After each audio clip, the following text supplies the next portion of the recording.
नमस्ते, मैं प्रभात प्रियदर्शी, आप सभी का प्रियदर्शी आईएएस पीसी में स्वागत है। तो आज मैं आप सभी के लिए एनसीईआरटी ज्योग्राफी लेकर के आया हूँ। एनसीईआरटी ज्योग्राफी में क्लास 7th का चैप्टर नंबर 3 है। एनसीईआरटी भूगोल कक्षा 7 अध्याय 3। अध्याय का नाम है हमारी बदलती पृथ्वी। हमारी बदलती पृथ्वी। तो आज की बदलते एग्जाम पैटर्न में एनसीईआरटी जो है प्रासंगिक हो चुका है, यूजफुल हो चुका है, नेसेसरी हो चुका है। आईएएस के एग्ज़ाम के पीटी मेंस के साथ साथ जितने भी स्टेट पीसीएस है, even B grade C grade के जितने भी कम्पिटिटिव एग्जामिनेशन हो रहे हैं, सेंट्रल लेवल का और स्टेट लेवल का, सभी के लिए ही एनसीईआरटी अब यूजफुल हो चुका है। आप बीपीएससी का भी क्वेश्चन देखे होंगे, पीटी का 67वीं में कुछ स्टार्ट हुआ था और 68वीं बीपीएससी पीटी का क्वेश्चन देखे होंगे। तो सभी के लिए अब यूजफुल हो चुका है एनसीईआरटी। ध्यान से देखेंगे और अंत तक बने रहें। चलिए स्टार्ट करते हैं। इससे पहले मेरे चैनल पर आप नए हैं तो पहले सब्सक्राइब कर लें, बेल आइकन प्रेस करें, जिससे कि आपको नोटिफिकेशन मिलता रहेगा। लाइक, कमेंट और शेयर करें। एनसीईआरटी ज्योग्राफी के अलावा और भी आपको वीडियो देखना है, हिस्ट्री का देखना है, पॉलिटी का देखना है, करंट अफेयर्स का देखना है, तो आप चैनल पर जाएँ, प्ले लिस्ट खोलें, वहाँ जा कर के आप देख सकते हैं। सभी के लिए अलग अलग प्ले लिस्ट बना हुआ है। फ़ायदा उठाएँ और एक फ़ायदा उठा करके आप एग्ज़ाम में अपना सीट एक सुनिश्चित करें। चलिए स्टार्ट होता है यहाँ से। ठीक है। स्थलमंडल अनेक प्लेटों में विभाजित है। स्थलमंडल जो है अनेक प्लेटों में विभाजित है, जिसे स्थलमंडलीय प्लेट कहते हैं। तो कितने प्लेट में कितने मुख्य प्लेट हैं, कितने अन्य प्लेट हैं, वो भी मैं बतलाऊँगा। चलिए अभी जान लें कि 7 जो है मुख्य प्लेट हैं और 12 जो है अन्य प्लेट हैं। 7 मुख्य प्लेट है। इसका नाम क्या है वो भी मैं आपको आगे बताऊँगा। ठीक है। जैसे कि प्रशांत महासागरीय प्लेट, उत्तरी अमेरिकन प्लेट, दक्षिणी अमेरिकन प्लेट है, अफ्रीकन प्लेट है, Eurasian plate, Indo Australian plate है, अंटार्कटिक प्लेट है। 7 जो है यही मुख्य प्लेट है, 12 अन्य प्लेट है। ठीक है। अपना भारत जो है इंडो ऑस्ट्रेलियन प्लेट का हिस्सा है, इंडो ऑस्ट्रेलियन प्लेट का हिस्सा है। और चीन जो है ये यूरेशियन प्लेट का है। ठीक है। हिमालय जो है दोनों के बीच में स्थित है, हिमालय पर, तो उसके बारे में मैं आपको बतलाऊँगा। ठीक है। और भारतीय प्लेट जो है, इंडियन प्लेट जो है, हमेशा कुछ न कुछ धंस रहा है, नीचे जा रहा है यूरेशियन प्लेट के नीचे। उस सब पे मैं आगे चर्चा करूंगा। सिर्फ आप अंत तक बने रहें, मज़ा आएगा आपको। चलिए, स्थलमंडल अनेक प्लेटों में विभाजित है, जिन्हें स्थलमंडलीय प्लेट कहते हैं।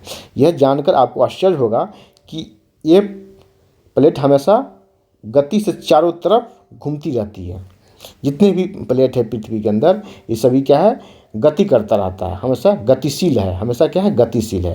और इसी गति के क्रम में कभी कभी टकरा जाता है, जिससे भूकंप आता है। कल ही दिल्ली एनसीआर में जो भूकंप आया था, हिमाचल उत्तराखंड, उसका केंद्र था अफगानिस्तान में। ठीक है। जो भूकंप आया था, तो भूकंप को भी कारण है कि प्लेट आपस में टकराते, गतिशील प्लेट आपस में टकराता है तो भूकंप के झटके आते हैं, भूकंप आते हैं। इस पर भी मैं आगे चर्चा करूँगा। ठीक है। 3 तरह की उसमें गतियाँ होती है, उस पर भी मैं आपको चर्चा करूँगा। चलिए, प्रत्येक बस केवल कुछ सेंटीमीटर ही, हाँ, गति तो करती है। ऐसा नहीं कि हवाई जहाज़ की तरह गति करती है, बाइक की तरह गति करती है, नाव की तरह गति, जहाज़ की तरह गति। प्रत्येक बस केवल कुछ सेंटीमीटर ही, लगभग कुछ सेंटीमीटर ही गति करती है। पृथ्वी के अंदर पिघले हुए मैग्मा में होने वाली गति के कारण ऐसा होता है। तो ये गति क्यों होती है? तो पृथ्वी के अंदर क्या है, पिघले हुए मैग्मा में होने वाली गति के कारण होता है। चलिए, कल के क्लास में मैं आपको बतलाया था, क्लास 7 के चैप्टर नंबर 2 में बताया था, कक्षा 7 के अध्याय नंबर 2 में बताया था मैं आपको कि मैग्मा, यहाँ मैग्मा की बात हो रही है। तो मैग्मा कहाँ बनता है? वो बनता है मेंटल में बनता है। कहाँ बनता है? मेंटल में बनता है। मैग्मा मेंटल में बनता है। ठीक है। उच्च दाब और ताप के कारण चट्टान जो है पिघल जाता है। पिघला हुआ भाग जो है, द्रवित भाग जो है, वही मैग्मा कहलाता है। आगे आकर के वो जब ऊपर आता है धरातल पर, तो लावा का रूप ले लेता है। गैस रहित मैग्मा जो है लावा कहलाता है। ठीक है। चलिए, पृथ्वी के अंदर पिघला हुआ मैग्मा एक वृत्तीय रूप में घूमता है, जैसा कि क्रियाकलाप में दिखलाया गया। चलिए, ये जो दिया गया है इसे आप ध्यान से पढ़ेंगे, देखेंगे। ठीक है। इसमें बहुत कुछ आपको कंसेप्ट क्लियर होगा। देखिए, यहाँ एक रंगीन कागज़ की छोटी सी गोली लीजिए और इसे जल के आधे भरे बीकर में रख दीजिए। बीकर को तिपाई पर रखकर गर्म कीजिए, स्टोव पर, गैस पर, किसी पर गर्म करिए तिपाई पर। जल गर्म होने पर, यहाँ देखेंगे, जल गर्म होने पर आप देखेंगे कि गर्म जल की परतों के साथ कागज़ की गोली भी ऊपर उठती है। इसमें कागज़ की गोली रखा गया है, ठीक है। गर्म जल के साथ कागज़ की गोली भी ऊपर उठती है और ठंडे पानी की परतों के साथ यह गोली नीचे बैठ जाती है, ठीक है। पृथ्वी के अंदर की स्थिति पिघली हुई मैग्मा भी इसी तरह की गति करता है, इसी तरह की गति करता है, ठीक है। जैसे आप चाय बनाते, चाय पत्ती डालते हैं, चाय पत्ती डालते हैं, उसके साथ अदरक कुछ भी डालते हैं, तो क्या होता है, गर्म होने पर देखेंगे, दूध के गर्म होने पर दूध जब ऊपर आता है साथ साथ उसका चाय पत्ती भी आता है ऊपर। आप तेज़पत्ता डाल दें वो भी ऊपर आता है। और यहाँ भी वही बतलाया गया है कि गर्म होने पर आप देखेंगे गर्म जल की परतों के साथ कागज़ की गोली भी ऊपर की ओर उठती है और ठंडे होने पर परतों के साथ गोली नीचे बैठ जाती है। पृथ्वी के अंदर स्थित पिघला हुआ मैग्मा भी इसी प्रकार गति करता है। किस प्रकार? इसी प्रकार गति करता है। चलिए आगे आते हैं। यहाँ देखिए आप, प्लेट की इस गति के कारण पृथ्वी की सतह पर परिवर्तन होते हैं।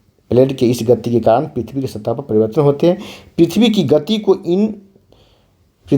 गति को उन बलों के आधार पर विभाजित किया जाता है जिनके आधार पर गतियाँ उत्पन्न होती है, ठीक है। तो गतियाँ कितने तरह की देखिए आगे। जो बल पृथ्वी के आंतरिक भाग में घटित होते हैं उन्हें कहते हैं अंतर्जनित बल, इंडोजेनिक फोर्स बोलते हैं। एवं जो बल पृथ्वी की सतह पर उत्पन्न होते हैं उनको कहते हैं बहिर्जनित बल, एक्सोजेनिक फोर्स बोलते हैं। यहाँ देखिए, अंदर जो उत्पन्न हुआ उस बल को कहते हैं अंतर्जनित, इंडोजेनिक फोर्स बोलते हैं, ठीक है। वह बल जो पृथ्वी के सतह पर उत्पन्न होता है, बाहर उत्पन्न होता है, उसको बोलते हैं बहिर्जनित, बाहर की जनित, ठीक है। उसको बोलते हैं एक्सोजेनिक, ठीक है। जैसे बोलते इम्पोर्ट मतलब आयात करना, देश में लाना, एक्सपोर्ट मतलब देश से बाहर भेजना। उसी तरह इंडोजेनिक अंदर, ठीक है, एक्सोजेनिक मतलब कि बाहर, ठीक है। अब क्या है, अंतर्जनित बल कभी अकस्मात गति उत्पन्न करता है। अकस्मात मतलब अनायास एकाएक गति उत्पन्न करता है, जो कभी धीमी गति तो कभी धीमी गति। अंतर्जात बल कभी अकस्मात गति उत्पन्न करता है तो कभी धीमी गति। भूकंप एवं ज्वालामुखी, यहाँ देखिए आप देख रहे हैं, यहाँ भूकंप एवं ज्वालामुखी जैसी आकस्मिक गति के कारण पृथ्वी पर अत्यधिक हानि होती है, ठीक है। आप देखेंगे तुर्की में भूकंप हुआ था, ठीक है। तुर्की में जो भूकंप आया था अभी कुछ दिन पहले फरवरी में 7.7 का आया था। इसका स्केल था, स्केल पर कितना वैल्यू था, 7.7, ठीक है।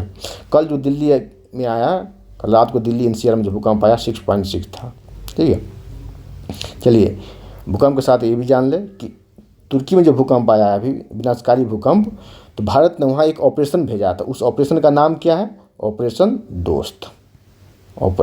दोस्त, ठीक है। स्टैटिक के साथ करंट, करंट के साथ स्टैटिक जोड़ के पढ़ा करें, ठीक है। चलिए आगे बढ़ते हैं। यहाँ देखिए क्या है, पृथ्वी की गतियाँ, अंतर्जनित बल, बहिर्जनित बल, दो तरह के बल हुए, बताया गया पहले ही। अकस्मात बल और ये क्या है, पटल विरूपण बल। और इसके अकस्मात बल के 3 कारण देखिए, भूकंप आता है एकाएक, अकस्मात बल आकस्मिक, ठीक है, ज्वालामुखी और भूस्खलन, लैंडस्लाइड इसको बोलते हैं, है ना। और ये क्या है, पटल निरूपण बल, ये क्या है, पर्वत निर्माणकारी बल। ये जो है ऊपर आता है, ये इससे क्या निर्माण होता है, पर्वत का निर्माण होता है, ठीक है। यहाँ देखिए बहिर्जनित बल जो बाहर उत्पन्न होता है, अपर्दन एवं निक्षेपण। अपर्दन जान रहे होंगे, निक्षेपण जान रहे होंगे, ठीक है। कटाव जो होता है अपर्दन होता है, जाकर जमा करना निक्षेपण होता है। ये किसके द्वारा होता है, बहती नदी बहता जल के द्वारा होता है, पवन के द्वारा भी होता है। पवन के द्वारा ज़्यादातर रेगिस्तान में होता है। रेगिस्तान में बालू का पहाड़ बन जाता है, एक जगह का बालू उठाकर दूसरी जगह जमा कर दिया जाता है, दूसरी जगह का बालू उठाकर तीसरी जगह जमा कर दिया था। कहीं खाई बन जाता लगता है झील टाइप का, तो कहीं पहाड़ हुआ आता है। ये ज़्यादातर होता है पवन के द्वारा होता है रेगिस्तान में। समुद्री तरंगों के द्वारा होता है, ठीक है। वहाँ भी अपर्दन और निक्षेपण होता है। हिमनद के द्वारा होता है, हिमनद के द्वारा भी होता है। ठीक है, वहाँ बर्फ़ के नीचे गुलाष्मी मिट्टी होता है, उसका कटा हुआ। जब बर्फ़ पिघलता है, ठीक है, बर्फ़ जब पिघलता है गर्मी की वजह से, तो बर्फ़ के नीचे क्या होता है, मिट्टी होता है, उसका नाम होता है गुलाष्मी मिट्टी। तो साथ साथ तो बहेगा, पिघलेगा तो पानी बन जाएगा, तो बहेगा, इसके साथ साथ इस मिट्टी का भी कटाव होने लगता है, अपरदन होने लगता है, वहाँ होता है, उसे कहता है गुलाष्मी मिट्टी। क्या? गुलाष्मी मिट्टी। ठीक है, गुलाष्मी मिट्टी। चलिए यहाँ देखें आप, चलिए स्थलमंडलीय प्लेट देखें। भू प्रॉपर्टी में अनेक, जिस पर हम रहते हैं उसे कहा था भू प्रॉपर्टी कहा आता है। ठीक है, भू प्रॉपर्टी में अनेक बड़ी एवं कुछ छोटी कठोर असमान आकार की प्लेट है। ठीक है, जिन पर महाद्वीपीय और महासागरीय की सतह टिकी हुई है। तो प्लेट कितना है, मैंने क्या बतलाया है, 7 जो है सात मुख्य प्लेट है, मुख्य प्लेट है। अब 12 अन्य प्लेट है, 12 क्या है, अन्य प्लेट है। 7 मुख्य प्लेट का नाम भी मैंने बताया है आपको, क्या क्या नाम है सुन ले एक बार। ठीक है, क्योंकि लिखूंगा टाइम ज़्यादा लगेगा, वीडियो बड़ा हो जाएगा। ठीक है, इसका नाम है प्रशांत महासागरीय प्लेट एक, दूसरा है उत्तर अमेरिकी प्लेट, तीसरा है दक्षिणी अमेरिकी प्लेट। उत्तर अमेरिका में 2 हो गया, उत्तर अमेरिका दक्षिण अमेरिका। तो प्रशांत महासागरीय प्लेट एक, दूसरा है उत्तर अमेरिकी प्लेट दूसरा, तीसरा हो गया दक्षिण अमेरिकी प्लेट, चौथा हो गया अफ्रीकन प्लेट। ठीक है, पांचवा हो गया यूरोपियन प्लेट। ठीक है, और छठा होगा इंडो ऑस्ट्रेलियन प्लेट, ऑस्ट्रेलिया और इंडिया का। और सातवां अंटार्कटिक प्लेट। 12 अन्य प्लेट है, 12 कितने अन्य प्लेट है। ठीक है, नोट कर लेंगे आप। 7 एग्जाम में पूछा जाता है कितने मुख्य प्लेट है, तो 7 मुख्य प्लेट है। चलिए आगे बढ़ते हैं। यहाँ देखें, यहाँ देखें, ये ज्वालामुखी के बारे में बताया गया, ज्वालामुखी के बारे में। ठीक है, तो इस पर मैंने कई बार आपको इस पर 6ठी क्लास का ज्योग्राफी पढ़ाया तो उसमें बताया, 7वां क्लास की ज्योग्राफी में जो पहला दूसरा चैप्टर हुआ तो उसमें मैं आपको बतलाया था। देखिए ज्वालामुखी क्या है, भू प्रॉपर्टी पर खुला एक छिद्र होता है। क्या होता है, छिद्र होता है ज्वालामुखी। ठीक है, जिससे पिघले हुए अचानक निकलते हैं, जिससे पिघले हुए पदार्थ अचानक निकलते हैं, उनसे क्या कहते हैं, मैग्मा कहते हैं। मैग्मा निकलता है। मैग्मा क्या है, द्रवित रूप में चट्टान है। चट्टान जो है द्रवित रूप में रहता है। ठीक है, अधिक ताप और दाब के कारण क्या होता है, यहाँ पर ये पिघल जाता है, ये अधिक ताप और दाब के कारण। ठीक है, कठोर भाग भी चट्टान पिघलता। एक कहाँ होता है, पृथ्वी के किस भाग में, तो मेंटल, आपको मैंने आगे ही बताया है, ये क्या है, मेंटल में है, मेंटल में है। ऊपर क्या है, प्रॉपर्टी में। अब क्वेश्चन आएगा, देखिए ज्वालामुखी और भूकंप अभी 1-2 सालों से चर्चा का विषय बना हुआ। कहा था जो चर्चा में है वो परीक्षा बनने की संभावना ज़्यादा होती है। तो भूकंप और ज्वालामुखी से आपको मेंस में भी क्वेश्चन आ सकते हैं और पीटी में भी क्वेश्चन आने की संभावना है। आईएएस लेकर के जितने भी स्टेट पीसीएस है, जितने भी अदर कॉम्पिटिटिव एग्जामिनेशन है, तो ध्यान से देखेंगे। क्वेश्चन यहाँ से पूछा जाएगा कि मैं ऐसा नहीं, क्वेश्चन ऐसा नहीं बनेगा कि हाल ही फिलहाल किस देश में भयंकर भूकंप आया है, वैसा नहीं, भूकंप के कारण पूछा जाएगा, भूकंप की उत्पत्ति कहाँ से होती है। ठीक है, इसमें कितने तरह के तरंग उत्पन्न होते हैं, कौन तरंग जो है सबसे अधिक घातक होते हैं। ठीक है, तो ज्वालामुखी विस्फोट ये जो है मैग्मा बनता कहाँ, मेंटल में बनता है। मैग्मा एम से मैग्मा, एम से मेंटल में बनता है, इस तरह याद रखें, यहाँ बनता है। और इसको क्या बोलते हैं, इसको बोलते हैं भेंट बोलते हैं। क्या बोलते हैं, भेंट। इसको बोलते हैं केंद्रीय नलिका बोलते हैं। ठीक है, मुख्य नलिका है भेंट। और इसके अलावा जितने भी होते हैं ये, इसको डाइक बोला जाता है। क्या बोला जाता है, डाइक बोला जाता है। इसको डाइक बोला जाता है, इसको कहा जाता है डाइक कहा जाता है। इसे भी डाइक कहा जाएगा। ठीक है, ये मुख्य निकाल, यहाँ लिखा हुआ है भेंट। और ये क्या है, इसका नाम है क्रेटर। क्या है, क्रेटर है ये। ठीक है, यहाँ देखें हम।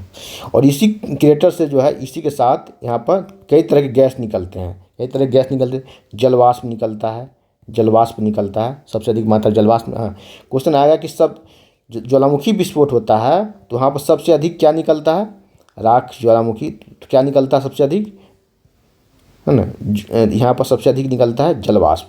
क्या, जलवाष्प निकलता है, जलवाष्प। ठीक है, जलवाष्प निकलता है। CO2, SO2, CH4, ये सब क्या है, सब क्या है, ग्रीन हाउस गैसेस है। क्या है, सब ग्रीन हाउस गैसेस है। नाइट्रोजन निकलता है, N2 निकलता है, H2S निकलता है, ठीक है, सल्फर डाइऑक्साइड निकलता है, और आर्गन निकलता है, नियोन निकलता है, 6 तरह के गैस निकलते हैं यहाँ से, ठीक है। और यही मैग्मा जब शांत हो जाता है यहाँ वर्षों तक, यहाँ कोई विस्फोट नहीं होता है, तो यही एक झील बन जाता है, यही एक यहाँ पर झील बन जाता है।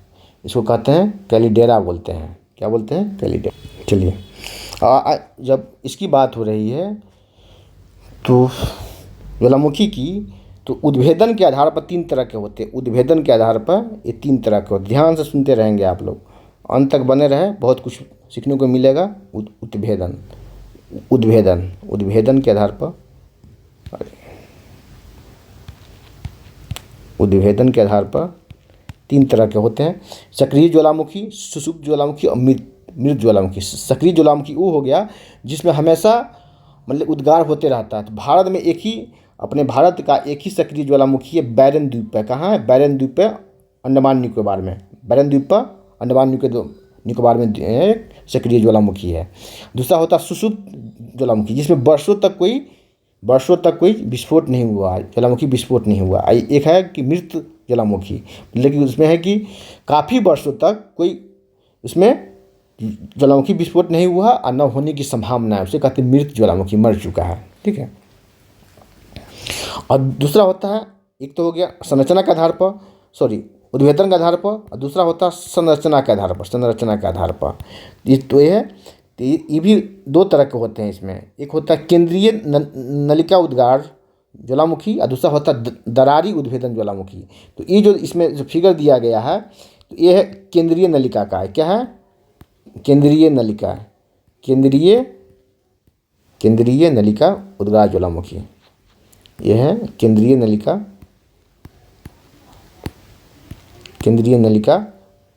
उद्गार ज्वालामुखी का।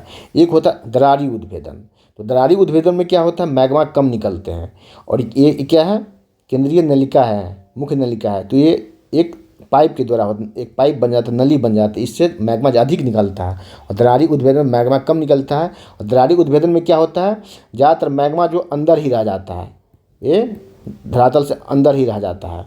तो अंदर ही रहता है, तो वहीं पर बनता है, ग्रेनाइट चट्टान का रूप लेता है। कौन सा, ग्रेनाइट का।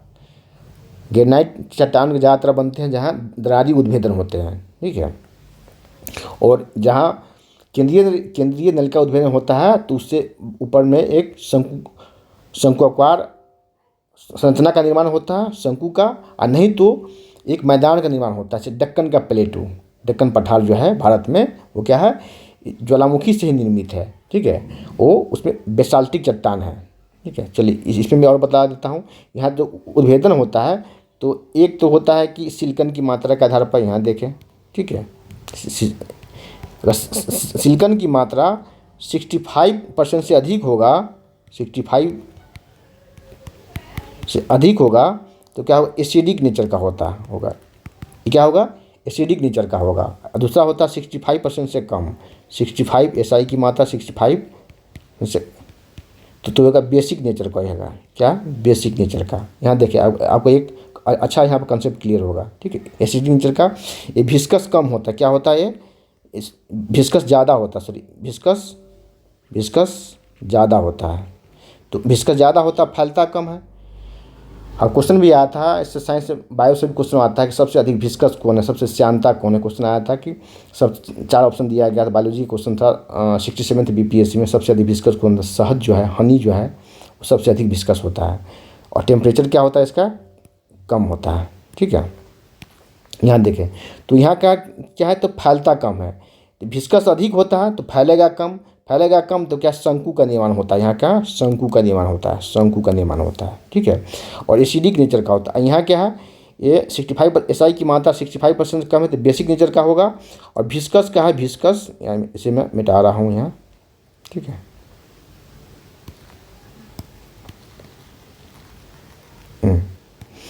एसिड, तो बेसिक नेचर का होगा, क्षारीय गुण वाला होगा। और विस्कस जो है, विस्कोसिटी इसका क्या हो, इसका ज़्यादा होगा, सॉरी कम होगा। विस्कस इसका कम होगा। ठीक है, बेसिक नेचर का, बेसिक नेचर का तो कम होगा। और टेम्परेचर ज़्यादा होगा, क्या होगा, टेम्परेचर ज़्यादा हो तो क्या होगा, ये फैलेगा ज़्यादा। विस्कस कम होगा तो फैलेगा ज़्यादा, तो मैदान का निर्माण करता है। इसीलिए बेसाल्टिक डेक्कन प्लेटू जो है वो क्या है, बेसाल्टिक नेचर का है, बेसाल्टिक चट्टान कहाता है और बेसिक नेचर का है। इसी से काली मिट्टी का निर्माण होता है, काली मिट्टी का निर्माण होता है, इसी से काली मिट्टी का निर्माण होता है। और कपास के लिए अधिक उपयोगी है और कम और और इसमें जल धारण करने की क्षमता बहुत ज़्यादा होती है, सबसे अधिक होती है। काली मिट्टी में जल धारण करने की क्षमता सबसे अधिक होती है। ये इसे स्वतः जुताई की मिट्टी भी बोला जाता है। क्यों? क्योंकि सूखने पर इसमें दरारें फट जाती है और भीगने पर, पानी लगने पर चिपचिपा हो जाती है, तो स्वतः जुताई की मिट्टी कहाता है काली मिट्टी को। और सबसे अधिक काली मिट्टी, यहाँ से क्वेश्चन आएगा, सबसे अधिक काली मिट्टी कहाँ है, तो महाराष्ट्र में। उसके बाद कहाँ है, तो गुजरात में है सबसे अधिक काली मिट्टी। और भारत के कुल क्षेत्र में इसका स्थान है, इसकी मात्रा है 15% है। कितनी? 15%। काली मिट्टी में किस तत्व की प्रधानता होती है, कौन से तत्व अधिक पाए जाते हैं, तो मैग्नीशियम, Fe, आयरन पाए जाते हैं, चूना पाए जाते हैं। देखिए चूना पाए जाते हैं। इसमें ह्यूमस की मात्रा होती है, ह्यूमस की मात्रा अधिक होती है। देखिए मैंने कहा ना कि बेसिक नेचर का होगा, ये 65% से कम होगा तो बेसिक नेचर का होगा। चूना क्या होता है, बेसिक नेचर का होता है। किसी भी मिट्टी में कोई किसान अगर मिट्टी जांच केंद्र में लेकर जाता है कि मेरी मिट्टी में एसिडिटी है या बेसिसिटी है, एसिड की मात्रा ज़्यादा है या बेस की मात्रा ज़्यादा है, जांच होता है, तो एसिडिक मिट्टी को, एसिडिटी को कम करने के लिए, अम्लीयता को कम करने के लिए वहाँ चूना मिलाया जाता है। ठीक है, आपके पेट में गैस बन जाता है, ठीक है, आपके पेट में गैस बन जाता है तो आप टेबलेट जो दिया जाता है आपको यूनिजाइम, क्या है, एंटी एसिड होता है। क्योंकि एसिडिटी की वजह से ही पेट में गैस बनना, दर्द होना, बदहजमी होना, वोमिटिंग होना एसिडिटी की वजह से होता है। तो उस एसिडिटी को कम करने के लिए डॉक्टर क्या देता है आपको, एंटी एसिड देता है। यूनिजाइम क्या होता है, एंटी एसिड देता है। ठीक है, तो चूना क्या है, एंटी एसिड है। तो ये क्या है, यहाँ यह बेसिक नेचर का है। तो बेसिक नेचर का है तो चूना, तो काली मिट्टी में चूने की मात्रा अधिक होगी, यहाँ से क्लियर हुआ। और किस तत्व की मात्रा कम होती है, तो नाइट्रोजन की और फास्फोरस की मात्रा कम होती है। फास्फोरस की मात्रा इसमें कम होती है, मात्रा कम होती है। ठीक है, चलिए आगे बढ़ते हैं।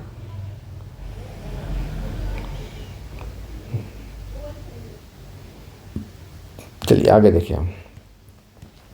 इसी प्रकार स्थलमंडलीय प्लेटों के गति करने पर पृथ्वी के सतह पर कंपन होता है। क्या होता है, पृथ्वी की सतह पर कंपन होता है, जो इससे भूकंप कहा जाता है। यहाँ देखिए, आप जान लिए कि आप ये जान लिए ज्वालामुखी के बारे में, एक ही और जान ले। ठीक है, हिमालय क्षेत्र जो है, हिमालय क्षेत्र, ठीक है, ज्वालामुखी के बहुत बड़ा केंद्र है। अगर हिमालय नहीं होता वहाँ, तो वहाँ ज्वालामुखी विस्फोट होता रहता है। ऐसा विस्फोट इसलिए नहीं हो रहा है कि हिमालय पर्वत का बेस जो है काफ़ी चौड़ा है। ठीक है, जिसकी वजह से वहाँ प्रेशर जो काम कर रहा है नीचे में, वो ऊपर तक नहीं आ पा रहा है। नहीं तो वो क्षेत्र जो होता, क्या होता, ज्वालामुखी का केंद्र होता। ऐसे कैसे, तो ऐसा इसलिए, ये देखिए ये प्लेट जो है यूरेशियन प्लेट है, यूरेशियन प्लेट। और भारतीय प्लेट यहाँ है। भारतीय प्लेट जो है इसके नीचे जा रहा है, इसके नीचे जा रहा है।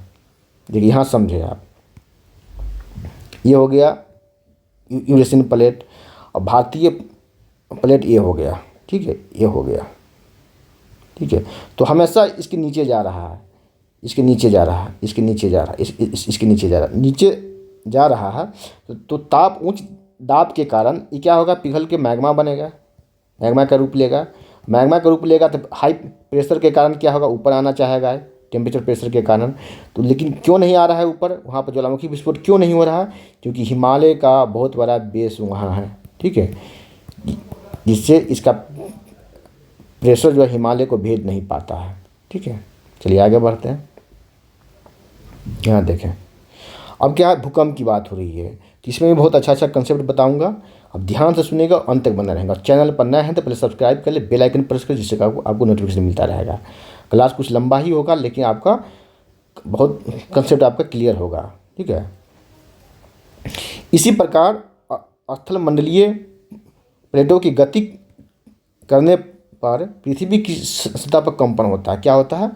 स्थलमंडलीय प्लेटों की गति करने पर पृथ्वी की सतह पर कंपन होता है और उसी कंपन को भूकंप कहा जाता है। यह कंपन पृथ्वी के चारों ओर गति करता है। इस कंपन को भूकंप कहते हैं। क्या कहते हैं? कंपन को भूकंप कहते हैं। भू प्रपट्टी के नीचे वह स्थान जहाँ कंपन आरंभ होता है उसे उद्गम केंद्र बोलते हैं। क्या बोलते हैं? उद्गम केंद्र बोलते हैं। और इंग्लिश में बोलते हैं हाइपोसेंटर। क्या बोलते हैं? हाइपोसेंटर। हाइपोसेंटर से बोलते हैं हाइपोसेंटर। हाइपोसेंटर बोलते हैं, उद्गम केंद्र बोलते हैं। उद्गम केंद्र से के सतह पर उसके निकटतम स्थान को अधिकेंद्र कहते हैं। निकटतम स्थान, ठीक है। एक लंबवत रेखा खींच देंगे तो निकटतम स्थान होगा, जब 90 डिग्री कोण बनेगा तो उसी को बोलते हैं अधिकेंद्र। देखिए ये है अधिकेंद्र, यहाँ उद्गम हुआ है, ठीक है। यहाँ ये हो गया अधिकेंद्र, इसी को बोलते हैं ईपी सेंटर। क्या बोलते हैं? EP centre. EP centre, EP centre बोलते, इसको बोला जाता है हाइपोसेंटर। क्या? हाइपोसेंटर। हाइपोसेंटर, ठीक है। चलिए, अधिकेंद्र से भूकंप बाहर की ओर तरंगों के रूप में गमन करता है। यहाँ देखें, ठीक है। अधिकेंद्र से यहाँ से भूकंप तरंगों के रूप में गमन करता है, ठीक है। अधिकेंद्र के निकट वाले भाग में सर्वाधिक हानि होती है। सही बात है। यहाँ भूकंप का उद्गम हो रहा है, इसके ठीक सामने ऊपर में यहाँ सबसे अधिक हानि होगी। सबसे अधिक हानि होगी यहाँ पर, ठीक है। एवं अधिकेंद्र से दूरी बढ़ने पर भूकंप की तीव्रता धीरे धीरे कम हो आती है। जैसे कल ही भूकंप आया, कल रात को दिल्ली एनसीआर में भूकंप के झटके महसूस किए 10 बजे कुछ मिनट में रात्रि में, ठीक है। तो आया था 6.6 का आया था, ठीक है। लेकिन इसका हाइपोसेंटर कहाँ था? इसका ईपी सेंटर कहाँ था? इसका ईपी सेंटर अफगानिस्तान में था। अफगानिस्तान में था, ठीक है। चलिए, और तुर्की में जो भूकंप आया 7.6 का था, 7.7 का था, 7.76 का था, ठीक है। तो वहाँ इतनी हानि हुई। तो इसमें एक कंसेप्ट है, ध्यान से सुनेंगे, ठीक है, ध्यान से सुनेंगे। दिल्ली में आया कल रात को 6.6 का। तुर्की में जो भूकंप आया, जिसकी वहाँ जो विनाशकारी भूकंप आया था, बहुत हानि हुई वहाँ 7.6 का। कहा था कि पिछले अंक से आगे वाले में 10 गुना अधिक खतरनाक होता है। मान लिया कि 5 भूकंप आया, ठीक है। यहाँ पर स्केल पर की माप का इसमें 5 आया और 6 है, तो 6 जो है 5 से 10 गुना अधिक खतरनाक होगा। 10 गुना अधिक खतरनाक हुआ 6। फिर 7 जो है 6 से 10 गुना अधिक खतरनाक हुआ। फिर 8 जो हो गया तो 7 से 10 गुना अधिक खतरनाक होगा। तो एक अंक बढ़ने पर उसका खतरनाक जो है, उसकी भयावता जो है, तीव्रता जो है खतरनाक का, ठीक है, वो 10 गुना बढ़ जाता है, ठीक है। चलिए आगे बढ़ते हैं। चलिए, भूकंप कैसे उत्पन्न होता है ये जान गए, अधिक केंद्र जान गए, उद्गम केंद्र जान गए, ठीक है। और दिल्ली में कल भूकंप आया था ये भी जान गए। नहीं, अब जाने भूकंप के बारे में कि भारत में भूकंप, साथ साथ ये भी जान ले कि भारत में भूकंप कितने जोन में बांटा गया। भारत को भूकंप के कितने जोन में बांटा गया है। भारत में भूकंप के कितने जोन में बांटा गया है, ठीक है। भूकंप के कितने जोन में बांटा गया है, कितने जोन में बांटा गया है, जोन में। यहाँ देखें तो भारत को कुल 4 जोन में बांटा गया है। जोन 2, जोन 3 और जोन 4 एंड जोन 5, ठीक है, जोन 5। अब कहेंगे 1 कहा गया, तो 1 नहीं है, 4 ही जोन है। 2 से स्टार्ट होता है, जोन 2, जोन 3, जोन 4 और जोन 5। तो दिल्ली एनसीआर की बात करें, दिल्ली एनसीआर किस जोन में है? दिल्ली एनसीआर जो है जोन 4 में है। आपको क्वेश्चन आ सकता है कि दिल्ली एनसीआर किस जोन में है पीटी में? तो दिल्ली एनसीआर जोन 4 में है। किस में? 4 में है। और 5 में कौन कौन है? भारत का कौन कौन सा हिस्सा जो है जोन 5 में है? तो यहाँ देखें, जोन 5 है ना, 4 तो हो गया, जोन 5 होगा, ठीक है। तो ये है, इसमें आता है जम्मू कश्मीर, JNK, इसमें आता है उत्तराखंड आता है, गुजरात आता है। गुजरात का जो भुज है 2001 में जो विनाशकारी भूकंप आया था जोन 5 में, सबसे अधिक खतरनाक जोन 5 ही है। और बिहार के बारे में देखें तो बिहार में 2 जोन में है, और ऑल जो है क्या, नॉर्थ ईस्ट, पूरे नॉर्थ ईस्ट जो है जोन 5 में है।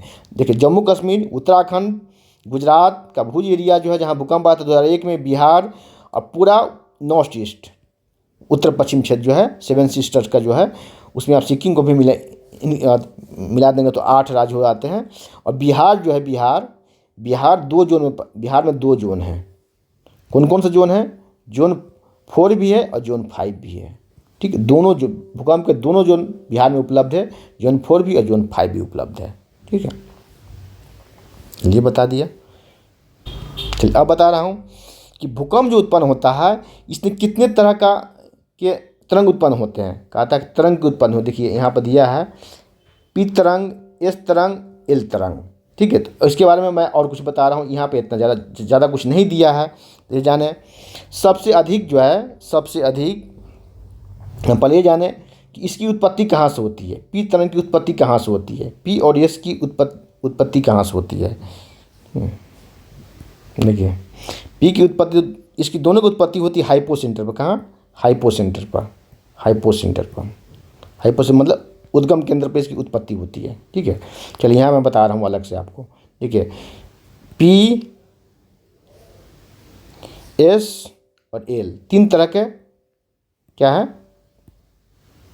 तरंग है। तो इसकी उत्पत्ति होती है कहाँ? हाइपो सेंटर पर, हाइपो सेंटर दोनों की उत्पत्ति होती है हाइपो सेंटर पर।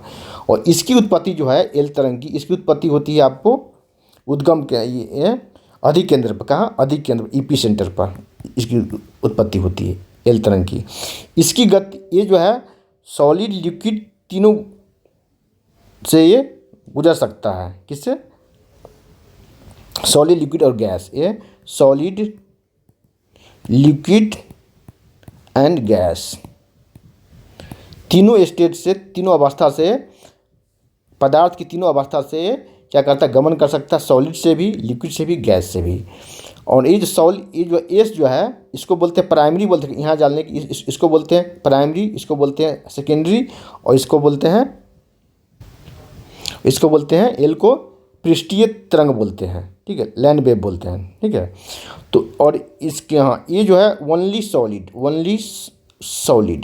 ठीक है, ओनली सॉलिड, ये केवल ठोस से ही गमन कर सकता है, केवल सॉलिड से ही पास हो सकता है, लिक्विड और गैस से पास नहीं होगा, और तीनों से पास होगा। फिर आगे बढ़ते हैं हम आपको एल से, तो ये तीनों से पास होगा। क्या? सॉलिड, लिक्विड एंड गैस तीनों से पास होगा एल भी। ठीक है, और इसे गति देखते हैं, गति कितनी है। तो इसकी गति, सबसे अधिक गति है कितनी है, 8 से 14 किलोमीटर पर आवर नहीं, पर सेकेंड है, पर मिनट भी नहीं, 8 से 14 किलोमीटर पर सेकेंड। सबसे अधिक गति किसकी है? तो प्राइमरी वेव की है, पी की है। सेकेंड की गति कितनी है सेकेंडरी वेव की? तो इसकी गति जो है 4 से 6 किलोमीटर पर सेकेंड है। और सबसे कम गति किसकी है? सबसे कम गति है एल की, इसकी गति है 3 किलोमीटर पर सेकेंड इसकी गति है। चलिए 3 हो गया। 3 तरह के तरंग उत्पन्न होते हैं, एस, पी, एस और एल। तो सबसे अधिक गति होगी पी की, तो इस सबसे कम खतरनाक, सबसे कम नुकसान होता है, सबसे कम नुकसान होता है इससे। ठीक है, सबसे कम नुकसान होता है। सबसे कम नुकसान किस तरह से होगा? पी से। उसके बाद इससे आएगा सबसे अधिक नुकसान जो होता है इससे होता है, सबसे अधिक नुकसान। चलिए इसका कारण क्या है, उस कारण में बतलाता हूँ। ठीक है, कहा था भूगोल जो है आर्ट के साथ साथ साइंस भी, इसमें समझना है। तो सबसे अधिक गति, उसके बाद इसकी गति, सबसे कम गति जो वाला जो है सबसे अधिक नुकसानदायक होता है, सबसे अधिक खतरनाक होता है। क्यों? आपको मैं बतला, देखिए कहा एक रिलेशन है। ठीक है, स्पीड ऑफ वेव, इस तरह से देखें, speed of wave inversely proportional to नुकसान, इसको याद रखें, ये मैंने बताया है। Speed of wave equal inversely proportional to नुकसान, मतलब व्युत्क्रमानुपाती जो होता है नुकसान का होता है। स्पीड ज़्यादा रहेगा तो नुकसान कम होगा। ऐसा क्यों? ऐसा कारण है क्या? ठीक है, कि कॉन्टैक्ट टाइम जो है, कॉन्टैक्ट टाइम जिसका ज़्यादा होगा वो क्या होगा? ज़्यादा नुकसानदायक होगा। जिसका कॉन्टैक्ट टाइम कम होगा वो कम नुकसानदायक होगा। चलिए फिजिक्स में भी पढ़ना है, इस पर ज़्यादा मैं डिटेल में नहीं जाऊँगा। कि कोई कांच वाला खिड़की लगा हुआ है, ग्लास वाला खिड़की है, कोई बंदूक से उस पर गोली मारता है तो गोली क्या होगा? जितना कॉन्टैक्ट एरिया है उतने में से उसका ग्लास जो है, गोली जो है निकल जाएगा। ठीक है, और पूरा ग्लास जो है चटकेगा नहीं, फूटेगा नहीं। और एक आप पत्थर मारे इतना बड़ा तो क्या होगा? तो पूरा वो भुजी पूरा फूट जाएगा ग्लास, खिड़की जो है कांच का जो खिड़की फूट जाएगा। ऐसा क्यों? क्योंकि स्पीड ज़्यादा है। ठीक है, स्पीड ज़्यादा है तो कॉन्टैक्ट ऑफ टाइम इसका कम होगा। कॉन्टैक्ट ऑफ टाइम कम होगा तो नुकसानदायक ज़्यादा होगा। इसका स्पीड कम होता है, एक पत्थर का टुकड़ा फेंके, और एरिया भी ज़्यादा कॉन्टैक्ट में आता है तो ज़्यादा नुकसानदायक होता है। चलिए इससे भी समझ लें। चलिए अब देख रहे होंगे, अब विधानसभा लोकसभा का चुनाव देखा होगा, उससे भी ज़्यादा देखिए कि आप पंचायत चुनाव, बिहार में पंचायत चुनाव भी हुआ है, उसके बाद नगर निगम का चुनाव होगा। अब यूपी में पंचायत चुनाव जो होने वाले हैं, लोकल बॉडी का इलेक्शन, तो क्या होगा? कैंडिडेट क्या करता है? एक कैंडिडेट ऐसा होता है जो चौक चौराहा पर, बाजार हाट पर क्या करता है? माइक लेकर भाषण देता है, निकल जाता है। और एक कैंडिडेट जो होता है दरवाजे दरवाजे आता है, डोर टू डोर जाता है, प्रत्येक जनता से मिलता है। तो इफेक्टिव कौन होगा? जिसने दरवाजे दरवाजे जा कर के वोट मांगा, डोर टू डोर जा कर के कैंपेनिंग चला करके वोट मांगा, वो ज़्यादा इफेक्टिव होता है। और मंच से भाषण दे के चला जाना दूसरी बात है। तो कॉन्टैक्ट टाइम ज़्यादा किसने दिया? जिस नेता ने डोर टू डोर जा कर के, दरवाजे दरवाजे जा कर के वोट मांगा, संपर्क साधा, उसको ज़्यादा वोट मिलेंगे। क्यों? उसने टाइम ज़्यादा दिया, कॉन्टैक्ट ऑफ टाइम ज़्यादा है उसका, तो ज़्यादा असरदार रहेगा। क्या होगा? ज़्यादा असरदार होगा। यहाँ असरदार से मतलब है तो ज़्यादा असरदार रहेगा। और जिसका कॉन्टैक्ट टाइम कम है वो कम असरदार रहेगा। ठीक है, यही कंसेप्ट है इसमें। ठीक है, टाइम ऑफ कॉन्टैक्ट और कॉन्टैक्ट एरिया। ठीक है, फिर आगे बढ़ते हैं। चलिए, तो इस पर एक की और मैं बताना भूल गया कि क्या है कि सबसे पहले पहुंचता है पी। सबसे पहले कौन पहुंचता है? अधिकेंद्र पर तो पी पहुंचता। यहाँ देखिए, सबसे पहले अधिकेंद्र पर पी पहुंचता है, उसके बाद एस पहुंचता है, उसके बाद एस पहुंचता है, और एल तो वहीं पर उत्पन्न ही होता है। ठीक है, चलिए आगे बढ़ते हैं। देखिए, और देखिए, भूकंप की भविष्यवाणी संभव नहीं है, इसकी भविष्यवाणी संभव नहीं है, लेकिन यदि हम पहले से तैयार हैं तो इसके प्रभाव को निश्चित रूप से कम किया जा सकता है। सही में इसके प्रभाव को, जैसे भूकंप आया, रात ही दिल्ली में भूकंप आया, विनाशकारी होता है, तो क्या कि कोई मेज के अंदर आप घुस जाए, या भाग नहीं सकते, नीचे उतर नहीं सकते, यहाँ तो बहुमंजिला इमारत सब है। ठीक है, तो एक कोने में जाके खड़ा हो जाए। ठीक है, तो इससे आप बचने की संभावना थोड़ी अधिक हो जाती है। ठीक है, इसके प्रभाव को निश्चित रूप से कम किया जा सकता है। स्थानीय लोग कुछ समान तरीकों से भूकंप की संभावना का अनुमान लगाते हैं, जैसे जानवरों के व्यवहार। ठीक है, तालाब में मछलियाँ कि उतने सांपों का निकलने की, इसका जो वेव उत्पन्न होता है, एस पी डी पी और एल क्या है? पी एस और एल जो वेव है, जो तरंग है, तो इस तरंग को मानव महसूस नहीं कर पाता, मानव सिर्फ झटका महसूस करता है। लेकिन कुछ जानवर ऐसे हैं जो तालाब में मछलियाँ है, सांप है, तो उसको अनुभव कर लेता है, उसको एहसास हो जाता है। इसलिए क्या करता है? मछलियाँ जो है पानी से बाहर निकलने लगती है, मछलियाँ तालाब से बाहर निकलने लगती है, सांप जो अपने बिल से बाहर निकलने लगता है, और जानवरों का कुछ व्यवहार सा, बैल भैंस कोई भी जानवर है तो उसका व्यवहार कुछ बदल जाता है। ठीक है, तो लगता है कि भूकंप आने वाला है। ठीक है, क्योंकि उस तरंग को आप महसूस नहीं कर सकते, हम महसूस नहीं करते, हम सिर्फ झटके महसूस करते हैं, लेकिन वो तरंग को ही महसूस करता है। तरंग पहले आती है, झटके बाद में आती है। तो तरंग पहले आती है, झटके बाद में आती है, इसलिए वो पहले महसूस कर चुका होता है। कहा जाता है कि पहले बिजली कड़कता है तो पहले रोशनी दिखाई देता है, साउंड बाद में आता है, क्योंकि साउंड प्रकाश की गति ज़्यादा है, साउंड की गति कम है। उस तरह ही आते हैं। ठीक है, चलिए आते भुज के बारे में दिया है, जो इसमें 2001 में जो भूकंप आया था 26 जनवरी को, उसके बारे में सब बतलाया गया है। चलिए यहाँ देखिए, भूकंप का मापन एक यंत्र से किया जाता है जिसका नाम भूकंप लेखी कहा जाता है। भूकंप लेखी, भूकंप की तीव्रता रिएक्टर स्केल पर मापा जाता है कि किस पर, रिएक्टर स्केल, याद रखेंगे रिएक्टर, भूकंप लेखी को रिएक्टर स्केल, ठीक है। जिस भूकंप की तीव्रता 2.0 अथवा उससे कम होती है उसका प्रभाव न ही के बराबर होता है। जिस भूकंप की तीव्रता 5 से अधिक होती है वह वस्तुओं के गिरने से क्षति पहुंचता है। जिस भूकंप की तीव्रता 6 होती है अथवा उससे अधिक होती है बहुत शक्तिशाली होती है। जिसकी भूकंप 7 होती है बहुत शक्तिशाली होती है। कल दिल्ली में जो आया था रात को 6.6 आया था, लेकिन बहुत कम समय के लिए आया था, इसलिए कोई क्षति नहीं हुआ। चलिए अब देखिए, अब है यहाँ देखिए मुख्य अश्लाकृतियाँ, ठीक है, मुख्य अश्लाकृतियाँ अपक्षय एवं अपर्दन नामक 2 प्रक्रमों के द्वारा भूदृश्य लगातार क्या विघटित होती रहती है। 2 प्रक्रम है, 2 घटनाएं होती है, एक का नाम अपर्दन, दूसरे का नाम एक का नाम अपक्षय, दूसरे का नाम अपर्दन नामक 2 प्रक्रम के द्वारा भूदृश्य लगातार विघटित होती रहती है, टूटती फूटती रहती है। पृथ्वी की सतह पर शैलों के टूटने से अपक्षय की क्रिया होती है। देखिए क्वेश्चन ये भी आएगा, पिछली कक्षा में मैंने आपको बतलाया था अपक्षय, अपर्दन, निच्छालन सभी के बारे में मैंने बतलाया था, ठीक है। शैल क्या होता है भी बतलाया। शैलों के टूटने की प्रक्रिया क्या होती है, अपक्षय कहलाती है। भूदृश्य पर जल, पवन, हिम जैसे विभिन्न घटकों के द्वारा होने वाले क्षय को अपर्दन कहते हैं। पवन के द्वारा, हिम के द्वारा होता है, वहाँ गोलाष्पी, आपको आगे मैंने बतलाया है गोलाष्पी मिट्टी होती है। हिम के नीचे जहाँ हिम के चादर बिछे होते हैं, तापमान बढ़ने पर भी पिघलने लगते हैं, साथ साथ वहाँ पर उसके नीचे जो उसकी मिट्टी का नाम होता है गोलाष्मी मिट्टी। गोलाष्मी मिट्टी, कौन सी मिट्टी, गोलाष्मी मिट्टी। उस गोलाष्मी मिट्टी का क्या होता है, अपक्षय होता है, अपर्दन होता है, ठीक है। वायु, और वायु के द्वारा, पवन के द्वारा कहाँ होता है, रेगिस्तान में होता है, ठीक है, ज़्यादातर रेगिस्तान में होता है।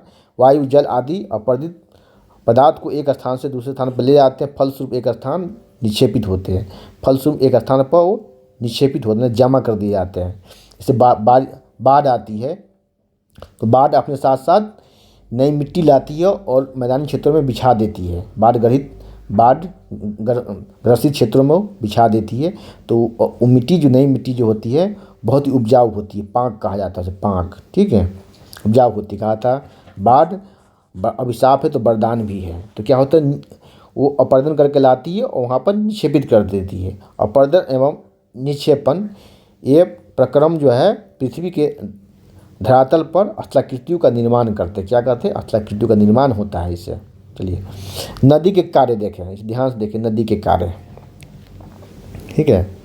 नदी के जल से दृश्य भूमि का अपर्दन होता है। नदी के जल से दृश्य भूमि का अपर्दन होता है। जब नदी किसी बड़े ढाल वाले स्थान से अत्यधिक कठोर शैल या खड़े ढाल वाली घाटी में गिरती है तो जलप्रपात का निर्माण होता है। किसका निर्माण होता है, जलप्रपात, मतलब खड़े ढाल से जब नदी गिरती है तो जलप्रपात का निर्माण होता है। और यहाँ क्या होता है, ये मृदु होती है, ठीक है, इसीलिए यहाँ पर कट करके बह जाती है, अपर्दन हो आता है, और ये इसलिए यहाँ पर क्या होता है, जलप्रपात का निर्माण होता है। भारत में भी कई तरह के जलप्रपात है, विश्व के सबसे बड़े जलप्रपात के बारे में क्वेश्चन आता है। चलिए तो यहीं पर, तो इसका निर्माण कैसे होता है, जब नदी खड़े ढाल वाले स्थान से अत्यधिक कठोर शैल व खड़े ढाल वाली घाटी में गिरती है तो वहाँ जलप्रपात बनती है। चलिए यहाँ देखिए, यहाँ इसे देख ले, यहाँ से क्वेश्चन बनते हैं, ठीक है। विश्व में हजारों छोटे बड़े जलप्रपात हैं। सबसे ऊंचा जलप्रपात जो है दक्षिण अमेरिका में, कहाँ है, वेनेजुएला का एंजल जलप्रपात। ठीक है, क्वेश्चन यहाँ से बनेगा कि एंजल जलप्रपात कहाँ है, ठीक है, वेनेजुएला का, दक्षिण अमेरिका का वेनेजुएला का एंजल जलप्रपात। क्वेश्चन आया कि सबसे ऊंचा जलप्रपात कौन सा, तो एंजल जलप्रपात। एंजल जलप्रपात किस देश में, तो वेनेजुएला में है। किस महादेश में, तो दक्षिण अमेरिका महादेश में है, ठीक है। अन्य जलप्रपात जो है उसको वाटरफॉल भी कहते हैं, उत्तरी अमेरिका में कनाडा एवं संयुक्त राज्य अमेरिका की सीमा पर स्थित नियाग्रा जलप्रपात। कनाडा और संयुक्त राज्य अमेरिका की सीमा मिलती है एक दूसरे से, तो वहाँ पर कौन सी जगह पर, नियाग्रा है, नियाग्रा, ठीक है। अब आ गया ये अफ्रीका एवं में अफ्रीका महादेश है, उसमें जाम्बिया और जिम्बाब्वे 2 देश है। जिम्बाब्वे एक क्रिकेट टीम भी है वहाँ, ठीक है। जाम्बिया और जिम्बाब्वे की सीमा पर विक्टोरिया जलप्रपात है। कौन सी? विक्टोरिया जलप्रपात। और इसी से नील नदी का निर्माण होता है। ठीक है, विक्टोरिया झील से निर्माण होता है नील नदी का, विक्टोरिया झील से। यहाँ क्या है? विक्टोरिया जलप्रपात है। तो कहाँ है? जाम्बिया और जिम्बाब्वे की सीमा पर है। चलिए आगे बढ़ते हैं। यहाँ देखिए, जब नदी मैदानी क्षेत्र में प्रवेश करती है तो मोड़दार मार्ग पर बहने लगती है। किस मार्ग पर? तो मोड़दार मार्ग पर बहने लगती है। यहाँ ध्यान देंगे, यहाँ से क्वेश्चन बनेंगे आपके। यहाँ ध्यान देंगे, बीपीएससी 67वीं पीटी में यहाँ से क्वेश्चन बना आए थे। ठीक है, जब नदी मैदानी क्षेत्र में प्रवेश करती है तो मोड़दार मार्ग पर बहने लगती है। नदी के इन्हीं बड़े मोड़ों को विसर्प कहते हैं। क्या बोलते हैं इसको? देखिए, यही मोड़ जो है, ये सांप जिस तरह से चलता है इसी तरह चलता है सांप। इसको क्या बोलते हैं? विसर्प बोलते हैं। नदी की इस मोड़ को क्या बोलते हैं? विसर्प बोलते हैं। यहाँ देखें, इसके बाद विसर्पों के किनारे पर लगातार क्या होता है? अपर्दन एवं निक्षेपण होता है। यहाँ पर क्या होगा? अब अपर्दन और निक्षेपण होगा। ठीक है, तो इससे अलग हो जाएगा। देखिए, इसके बारे में बताया गया है। ठीक है, यहाँ देखें, विसर्प लूप के सिरे से निकट आ जाते हैं। विसर्प लूप के सिरे निकट आ जाते हैं। समय के साथ विसर्प लूप नदी से कट जाते हैं। नदी से कट जाते हैं। ठीक है, देखें, एक अलग झील बन जाती है, जिसे चाँप झील बोलते हैं इसे। ठीक है, जिसे चाँप झील बोलते हैं। ठीक है, इसे गोखुर झील भी बोलते हैं। क्या बोलते हैं? गोखुर झील भी बोलते हैं। गोखुर झील। गोखुर झील रहे तो घबराइएगा नहीं, चाँप झील को ही गोखुर झील बोला जाता है। और एशिया का सबसे बड़ा गोखुर झील कौन है? एशिया का सबसे बड़ा चाँप झील कौन है? उस पर मैं बताऊँगा। ठीक है, चलिए सिर्फ आप अंत तक बने रहें, ध्यान से सुनते रहें, पेशेंस रखें। कभी कभी नदी अपने तटों से बाहर बहने लगती है। फलस्वरूप निकटवर्ती क्षेत्रों में बाढ़ आ जाती है। नदी बाढ़ कब आती है? जब तटबंध से बाहर बहने लगती है, तो उसे वही, जब तटबंध से नदी बाहर बहने लगती है, नदी का पानी जब तटबंध के बाहर आ जाता है तो ही बाढ़ कहलाता है। बाढ़ के कारण नदी के तटों के निकटवर्ती क्षेत्र में महीन मिट्टी एवं अन्य पदार्थों का निक्षेपण होता है। मैं आपको बताया था ये आगे कि बाढ़ अपने साथ क्या होती है? नई मिट्टी बिछाती है। ठीक है, ऐसी मिट्टी एवं पदार्थों को क्या बोलते हैं? अवसाद बोलते हैं। क्या बोलते हैं? अवसाद बोलते हैं। इससे समतल उपजाऊ बाढ़कृत मैदानों का निर्माण होता है। नदी के जैसे भारत का जो मैदान है, समतल मैदान है, किसे? गंगा ब्रह्मपुत्र सतलुज गंगा ब्रह्मपुत्र के बाढ़ अवसादों से निर्मित है। ठीक है, इससे समतल उपजाऊ बाढ़कृत मैदान का निर्माण होता है। नदी के उत्थित तटबंधों को तटबंध कहते हैं। नदी के उत्थित तटों के मतलब उठे हुए तटों को क्या बोलते हैं? तटबंध कहते हैं। क्या बोलते हैं? तटबंध। ठीक है, उसे तटबंध कहा जाता है। ठीक है, तटबंध कहते हैं। समुद्र तक पहुँचते पहुँचते नदी का प्रवाह जो है धीमा हुआ आता है, इसका स्पीड कम हुआ आता है। नदी अनेक धाराओं में विभाजित हो जाती है। कितनी धाराओं में? तो अनेक धाराओं में विभाजित हो जाती है। चलिए, जब यहाँ आया है लूप, ठीक है, चाँप झील के बारे में जाने कि एशिया का सबसे बड़ा चाँप झील कौन है? एशिया का सबसे बड़ा चाँप झील या गोखुर झील कौन है? तो इसका नाम है कांवर झील। क्या? कांवर झील। ये कहाँ है? बेगूसराय, बिहार। ये बेगूसराय बिहार। अब आप क्वेश्चन देखे होंगे, ठीक है, 67वीं पीटी एग्जाम में। ठीक है, क्वेश्चन आया था कि सबसे बड़ा गोखुर झील, एशिया का सबसे बड़ा गोखुर झील कौन है? तो ऑप्शन में यही था, एक ऑप्शन था इसमें कांवर झील बेगूसराय। ठीक है, कांवर झील बेगूसराय। ऐसा इसलिए आता है, मैं हमेशा कहता हूँ जो चर्चा में है उसे पर्चा बनने की संभावना ज़्यादा होती है। कि वर्ष 2021 में क्या किया गया, इसे वेटलैंड में शामिल किया। वेटलैंड तो है ही, रामसर साइट में शामिल किया। क्या है? रामसर साइट में शामिल किया गया था इसे।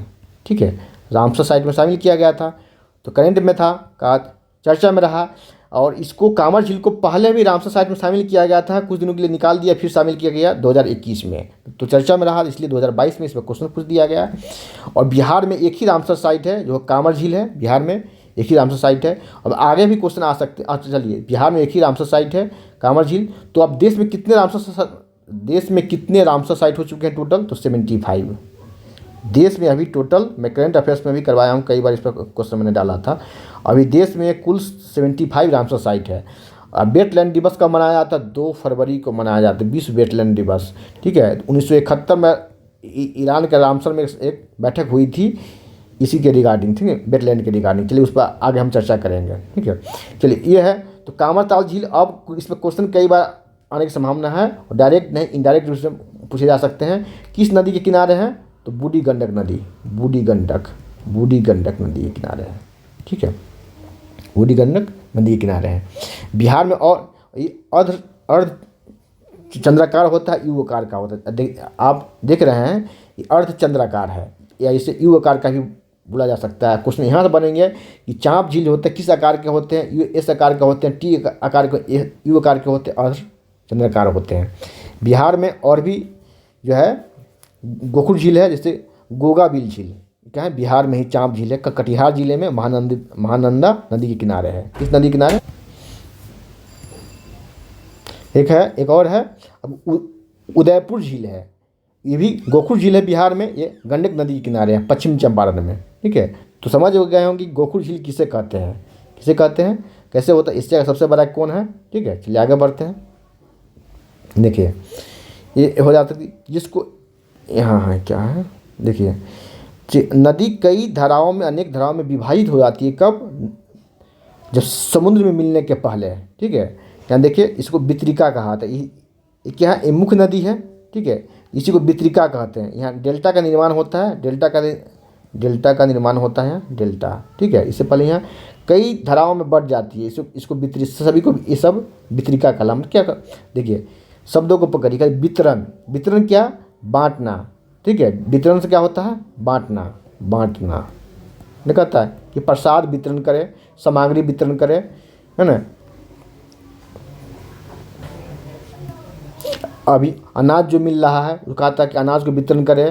ठीक है, तो बांटना, तो क्या है? धारा इसकी कई दिशाओं में बढ़ जाती है। ठीक है, धारा इसकी बढ़ जाती है, मुख्य धारा यहाँ, उसके बाद धारा शाखाओं में बढ़ जाती है, इसलिए इसको वितरिका कहा। क्या कहा था? वितरिका कहा था। वितरिका कहा जाता है। यहाँ नदी इतनी धीमी हो जाती है कि अपने साथ लाए गए मलबे को निक्षेपित करने लगती है। नदी की धारा धीमी हो जाती है।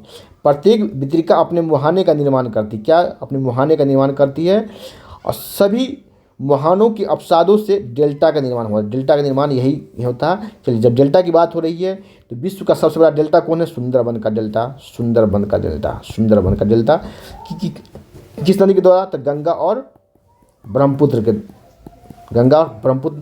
नदियों के द्वारा निर्मित है सुंदरबन का डेल्टा। चलिए आगे बढ़ते हैं। और यहाँ देखिए आप क्या है, समुद्री तरंगों के कार्य देखें। समुद्री तरंग के अपर्दन एवं आप भूकंप के तरंग के देखे हैं। अब देखना समुद्री तरंग का कार्य देखना है। देखिए समुद्री तरंग के अपर्दन एवं निक्षेपण क्या तटीय स्थलाकृतियाँ बनाते हैं। समुद्री तरंगे जो है लगातार शैलों से टकराती है। अब गए होंगे समुद्र किनारे, मुंबई गए हैं, गोवा गए होंगे, तो वहाँ देखते होंगे कि वहाँ लहरें जो है लगातार टकराती रहती है। लोग उसे देख के आनंदित होते हैं, सुबह शाम बैठ कर देखते हैं टकराती, जिससे क्या इसमें दरारें आ जाती है। किसी भी चीज़ में आप टक्कर मारेंगे, जैसे कोई बड़ा सा पत्थर ही है, उस पर छोटा वाला हथौड़ा ही मारते रहेंगे तो इसमें दरारें उत्पन्न हो जाएगी। ठीक है, तो वहाँ दरारें उत्पन्न हो जाएगी। समय के साथ ये चौड़ी हुआती, बड़ी हुआती, जिसको समुद्री गुफा कहते हैं। ठीक है, ये होगी समुद्री गुफा हो गया। ठीक है, और इससे भी बड़ा होगा तो इस समुद्री क्या कहलाएगा? ये मेहराव कहलाएगा, तटीय मेहराव कहलाएगा। अब देखेंगे मेहराव बनता है, पंडाल बनता का मेहराव है ना। तो क्या है? तो यही मेहराव का रूप ले लिया। ठीक है, इसके आर पार दिखाई दे रहा है, इसके आर पार जा सकते हैं। पहले तो गुफा बना, गुफा होता है एक तरह से आप घुस सकते हैं और उसी रास्ते से निकल सकते हैं, और ये हो गया मेहराव। और ज़्यादा कटाव हुआ तो मेहराव हो गया। और इससे भी ज़्यादा कटाव होगा, इससे भी ज़्यादा टकराएगा लहरें, तो क्या हो गया? ये दोनों अलग अलग हो जाएगा। क्या हो जाएगा? दोनों ये अलग अलग हो जाएगा, टूट कर अलग हो जाए, तो इसी को स्टैक बोलते हैं, इसी को स्टैक बोलते हैं। ठीक है, आप कहेंगे छोटी लहर से कैसे अलग हो जाएगा?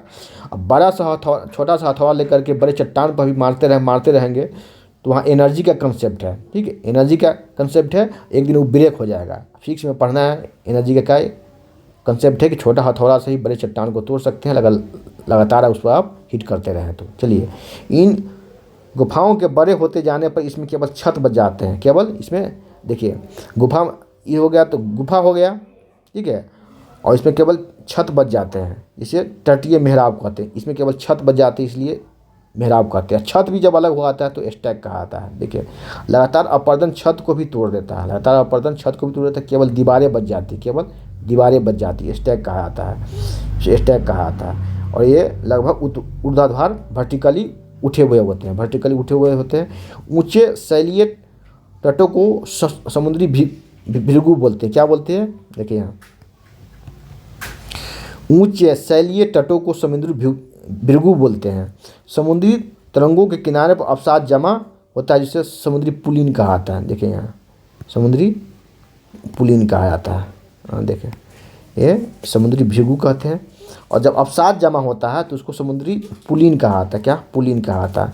और सबसे बड़ा समुद्री पुलिन कहाँ? चीन में लोएस का मैदान है। चलिए उसके बारे में भी आगे बताता हूँ मैं आपको। ठीक है, हिमनद है। चलिए, यही हिमनद मैं आपको बताया कि यही हिमनद जो है, यही बर्फ़ है, यही हिमनद है। यही जब पिघलती है तो क्या पानी बनेगा, तो क्या होगा, इसका बहाव होगा, तेज़ बहाव होगा।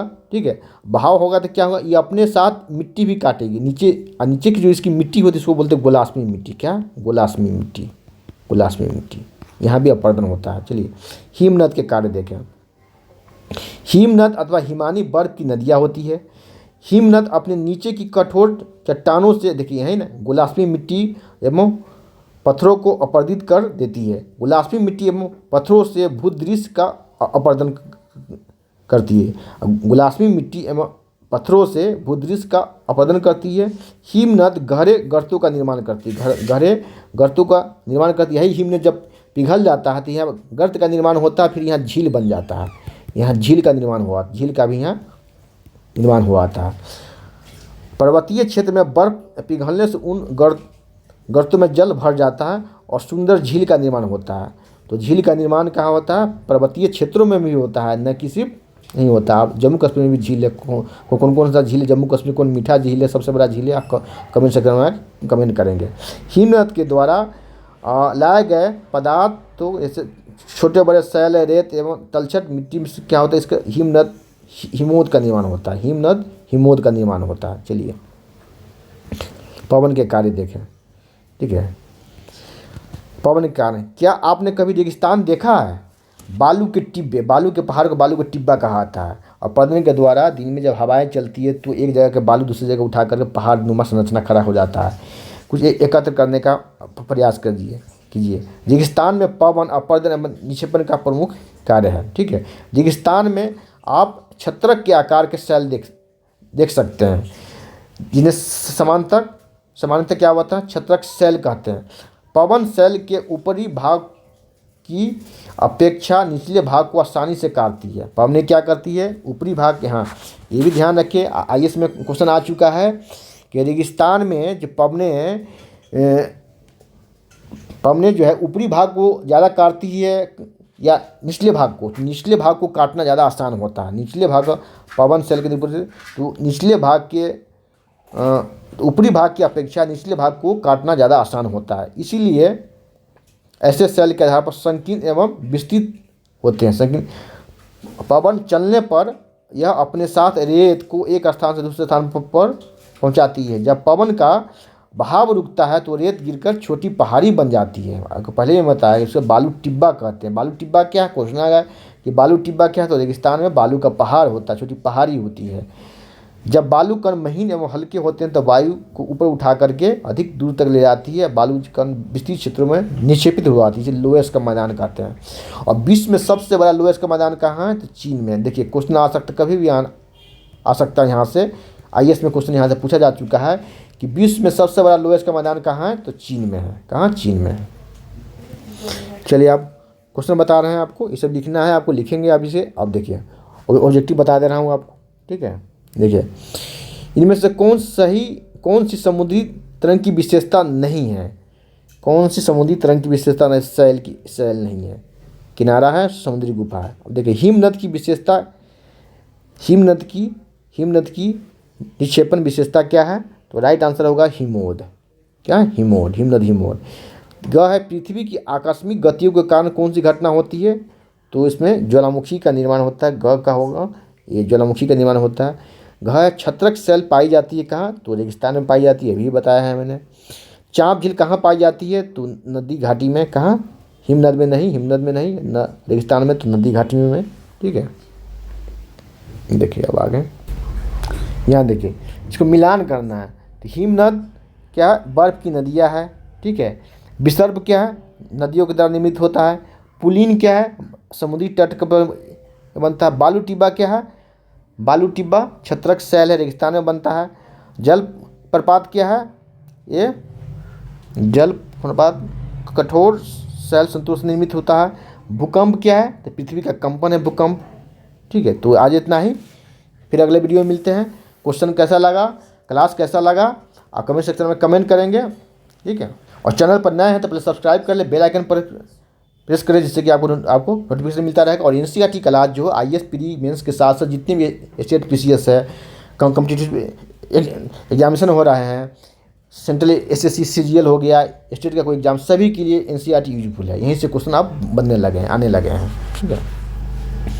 तो आज इतना ही, धन्यवाद, जय हिंद।